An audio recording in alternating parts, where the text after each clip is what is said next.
Di saat kebanyakan gadis seusianya memilih pekerjaan di pejabat atau bidang kecantikan, seorang anak muda dari kampung Kuah Besar Beoh, Bajuk pula lincah mengendalikan traktor seberat lebih 3.5 tan demi meneruskan sumber rezeki keluarga. Tanpa rasa kekok, Nur Syahirah Muhammad Din, 21 tahun, menggalas tugas yang sinonim dengan golongan lelaki selepas mengambil alih pekerjaan bapanya yang sering kurang sihat. Pergerakan tangannya menukar giar dan mengawal jentera berat itu jelas memperlihatkan kemahiran yang sudah sebati dalam dirinya walaupun masih muda. Menurut Nur Syahirah, minat terhadap traktor mula bercambah sejak kecil apabila dia sering mengikut bapanya bekerja dan melihat sendiri bagaimana jentera itu dikendalikan.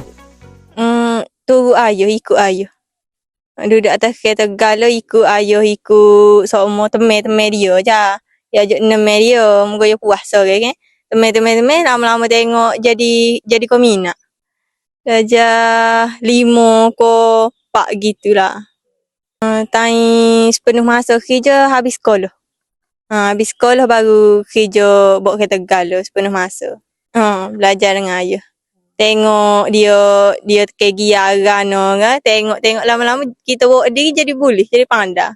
Walaupun pernah menyimpan impian untuk bekerja dalam bidang bakery, anak keenam daripada 7 beradik itu mengakui hatinya lebih kuat untuk membantu bapanya kerana tidak mahu pekerjaan tersebut terhenti begitu sahaja. Katanya walaupun kerjayanya berbeza daripada kebanyakan gadis seusia, dia tidak pernah malu, malah berbangga kerana pekerjaan itu memberi pulangan lumayan selain kepuasan buat dirinya. Tengok ayah moga ayah lah ni kuat sakit. Dia kuat sakit, tengok ayah siap dia. Kita macam niat nak tolong. Lepas bila kita niat nak tolong, sama jadi macam minat kau bidang ni. Mesin rupuk, macam cuci kawasan tu. Macam kebun-kebun ada rupuk panjang, mesin rupuk. Lepas tu mesin rupuk bawah api, miring, galau, naik gong tu.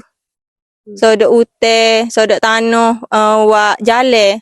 Awak jalan batu kasar. Kena kuat kena berani. Kalau tengok awak kerja mai tanah rambut gini kat lekat. Kalau mesin rupuk bawah tawa api gapo ni risiko tu buai. Boleh lapar tu buai banyak, kena beringatlah. Traktor berwarna biru yang dikendalikannya hampir setiap hari digunakan untuk kerja menyodok tanah, membersihkan kawasan dan meratakan jalan di sekitar Kelantan serta Terengganu termasuk Besut dan Jeretih.